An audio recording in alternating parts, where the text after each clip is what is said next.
अस्सलाम वालेकुम। क्या हाल है सब दोस्तों का। उम्मीद करता हूँ आप सब खैरियत से होंगे। आज की वीडियो में मैं आपके साथ एनालिसिस शेयर करने वाला हूँ गोल्ड के H1 टाइम फ्रेम में, H1 और H4 टाइम फ्रेम में। इन दोनों टाइम फ्रेम में हम इसके एनालिसिस करेंगे कि नेक्स्ट इसकी मूव किस तरफ हो सकती है, कौन सा ऐसा लेवल है जिसे हमें बाय का ऑर्डर प्लेस करना चाहिए या सेलिंग में बैठना चाहिए।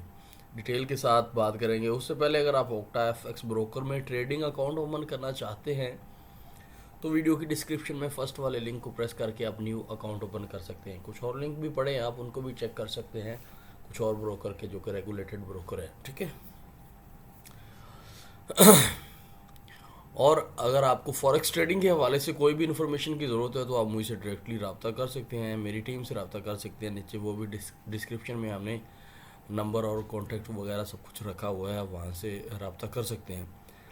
आजकल काफ़ी ज़्यादा BTC की वो बुलिश है, लेकिन इसमें अभी तक बाय नहीं बैठना चाहिए, बाय का ऑर्डर यहाँ पर नहीं लेना चाहिए, क्योंकि काफ़ी ऐसा होता है ना कि जब मार्केट में एक वो अफवाह सी फैल जाती है कि फ़लाँ हो गया, ये हो गया। अभी कोई ऐसा टाइम नहीं है कि आप BTC में इन्वेस्ट करो, ईथर वगैरह क्रिप्टो करेंसी में मीन के अभी इन्वेस्ट करने का टाइम नहीं है। ठीक है। सही टाइम को जानने के लिए आप मुझसे रब्ता कर सकते हैं। अच्छा, अभी आपके सामने जो चार्ट है ये गोल्ड का चार्ट है, XAU USD H1 time frame है। गोल्ड की जो मौजूदा प्राइस है वो है 1805।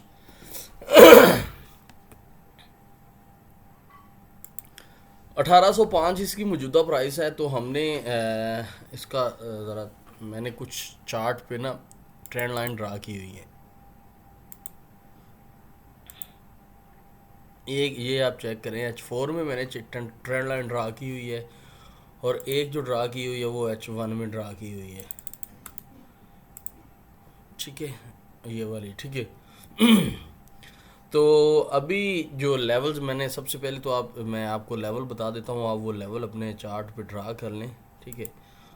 सबसे पहले वाला जो लेवल है वो है 1811, दूसरा लेवल है 1807, तीसरा और आखिरी लेवल है 1795। मार्केट काफ़ी दिनों से ना जी 1800 से 1807 की तरफ इसके दरमियान ही घूम रहा है। अगर ओवरऑल चेक करें तो 1795 से 1807 की तरफ ये घूम रहा है काफ़ी टाइम से। ठीक है।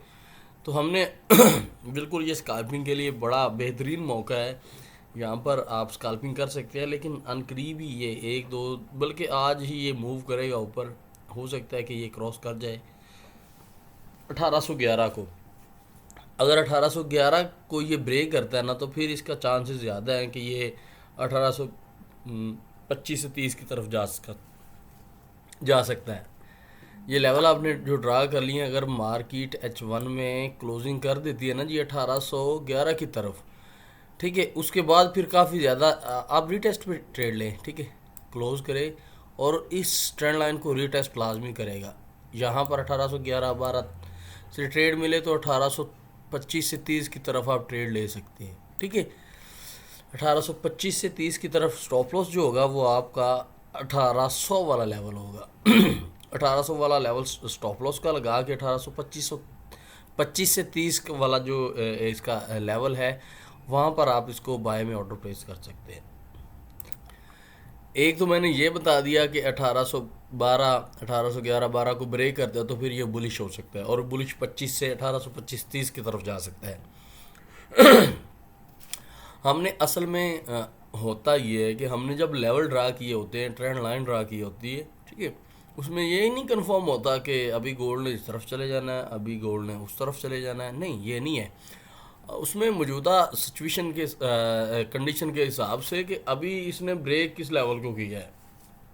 ठीक है, किस लेवल को ब्रेक किया है तो नेक्स्ट लेवल कौन सा है। अगर ये मार्केट बुलिश है तो फिर हमें बाय में बैठना चाहिए, अगर सेलिंग में है तो फिर सेलिंग में बैठना चाहिए, बेरिश है तो अगर ब्रेक करेगा 1811-12 को तो जारी बात है मार्केट में वो ग्रीन तो होगी, ठीक है, बायर तो होंगे, तो फिर हमें 1825 की तरफ जाना चाहिए। ठीक है। ट्रेंड लाइन अगर यहाँ से कोई बहरहाल यहाँ पर काफ़ी सारे सिग्नल मिले, मतलब शॉर्ट टर्म के लिए, तो इसको ब्रेक करेगा अब, क्योंकि काफ़ी टाइम हो चुका है, कभी ऊपर कभी नीचे। यहाँ से चेक करें ना, यहाँ पर ऊपर, ठीक है, कभी ऊपर कभी नीचे, कभी ऊपर कभी नीचे, कभी ऊपर कभी नीचे। अब मार्केट ने ये तो नहीं है कि रहना ही इस लेवल पे है या इस एरिया में ही घूमते रहना है और वक्त, तो इसने ब्रेक तो करना है। अगर ऊपर की तरफ नहीं ब्रेक करेगा तो नीचे की तरफ ब्रेक कर देगा। 1895 से अगर नीचे क्लोज कर देता है ना, तो फिर हमें जारी बात है हमें नीचे की तरफ जाना होगा। फिर 1880 से 82 84 वाला जो लेवल होंगे वहाँ से बुलिश होना होगा। 1895, एक तो फर्स्ट फॉल तो मैंने आपको बताया कि ये ब्रेक करता है जी 1811 12 को, तो फिर हम बुलिश बैठेंगे, बाय में ट्रेड प्लेस करेंगे, फिर 1825 की तरफ मूव होगी। अगर इस तरह नहीं होता, मार्केट अगर ब्रेक कर जाती है 1795 को नीचे नीचे की तरफ क्लोजिंग कर देती है, तो फिर सारी सी बात है हमें 100 पिप तक नीचे भी जाना होगा। 100 पिप का जो है आप सेलिंग ले सकते हैं, उसमें ये होगा कि 1780 की तरफ 82 की तरफ मूव करेगी मार्केट सेलिंग में। फिर वहाँ से एक लेवल है जो कि उसकी वैल्यू है 1780। वहाँ से अगर आपको कोई कन्फर्मेशन कैंडल मिलती है तो फिर हम बाय में बैठेंगे, ठीक है। ये मार्केट के हिसाब से है कि मार्केट किस तरह से मूव कर रही है। नीचे की तरफ मूव कर रही है तो फिर नीचे हमें बैठना होगा, अगर बुलिश है तो बाय में ऑर्डर प्लेस करना होगा। हमने level to level trend line के साथ चलना है, ठीक है। तो बाज़ औक़ात अक्सर दोस्तों को ये नहीं पता होता कि ये कैंडलस्टिक के कौन सी कन्फर्मेशन हमें चाहिए। ये कन्फर्मेशन हर बार मैं बोलता हूँ कि यार ये फ़लाँ कन्फर्मेशन, वो कन्फर्मेशन ये होनी ज़रूरी है, तो ये कन्फर्मेशन बिल्कुल होनी ज़रूरी है। अब मैं कुछ कैंडलस्टिक पैटर्न के नाम आपको बता देता हूँ, या अगर आपको इन नाम के बारे में नहीं पता तो आप मुझसे एक बुक ले सकते हैं, ठीक है। मेरे पास एक बुक पड़ी है। बाकी उससे पहले मैं ये बता दूं कि ये वीडियो कोई इन्वेस्टमेंट एडवाइस नहीं है, ये मेरी खुद की टेक्निकल एनालिसिस है।